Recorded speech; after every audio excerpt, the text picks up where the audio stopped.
Mu mwaka gwa 2005 bannayuganda abayitirivu bettanira eggwanga lya Iraq ne Afghanistan okukuuma emirembe mu mawanga ago olw'entalo ezaagalimu. Bano abasinga bagendanga bamukwata mmundu okuyambako gavumenti ya Amerika okulwanyisa bannalukalala abali bakulirwa Saddam Hussein ebiseera ebyo. Mu mbeera eno abamu tebasobola kusimattuka. Abamu ku baafuna omukisa okukomawo kuno nga balamu ye Justus Tumwine naye nga bye yayitamu n'okutuusa kati akyabirojja. Abageri Iraq and Afghanistan banaffe batufuddeko obuvune oba obulwadde butwajja mu Iraq and Afghanistan. Tumwine agamba nti bannaabwe bangi baafuna ebiwundu nga n'abamu kati balema ate abalala baatabuka obwongo. Some of our members, they run mad, they're in hospital, they're in Bitabuka, others are in the street.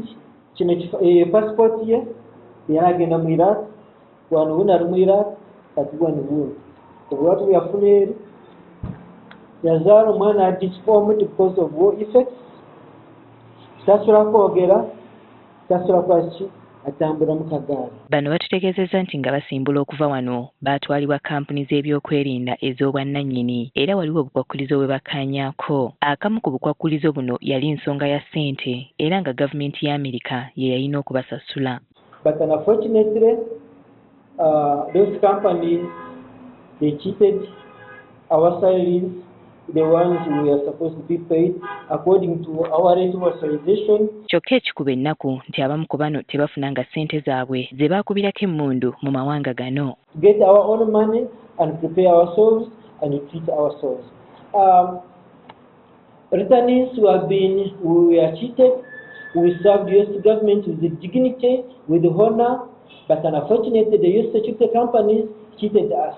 Bano kati abeegattira mu kibiina kyabwe ki War Zone Returnees of Iraq and Afghanistan bagamba nti bawandiikidde buli gwe kikwatako mu ggwanga naye tebafunye kuyambibwa kwonna nga kati baagala gavumenti ya kuno ebayambeko okubakwasaganya ne gavumenti ya Amerika bafune ssente zaabwe. Twakikola ntuddamu to meeting our officials from the US Embassy.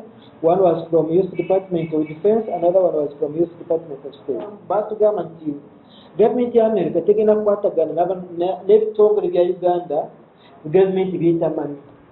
Ekyokubiri nti okufuna ssente ezo gavumenti eba erina okuba ezimanyi ate ezikiringa ozikoze kibazizimu. Bagamba nti essaawa eno baagala kusinkana bannamateeka baabwe okuva mu ggwanga lya Amerika okubayambako okufuna obwenkanya. Twafuna ba lawyers okuva mu Amerika ali ku level ya state prosecutor and ya presenting Ugandans for government ya America. Bwe twogeddeko ne minisitule y'abakozi abatayagadde kulabikira ku kamera zaffe batutegeezezza ng'ensonga z'abano bwe bazimanyiiko era nga ziri mu kukolebwako. Tukitegedde nti abamu ku baakomawo nga balamu essaawa eno abasinga bali mu mbeera mbi nga n'abamu ekyokulya tebalina nga n'abaafiirwa abantu baabwe bayita mu kusoomoozebwa okutagambika olw'obutabweba ssente z'abanganda zaabwe abaalugulamu obulamu. Winnie Tessa Nakayinja, Agafeeyo, Cospark TV.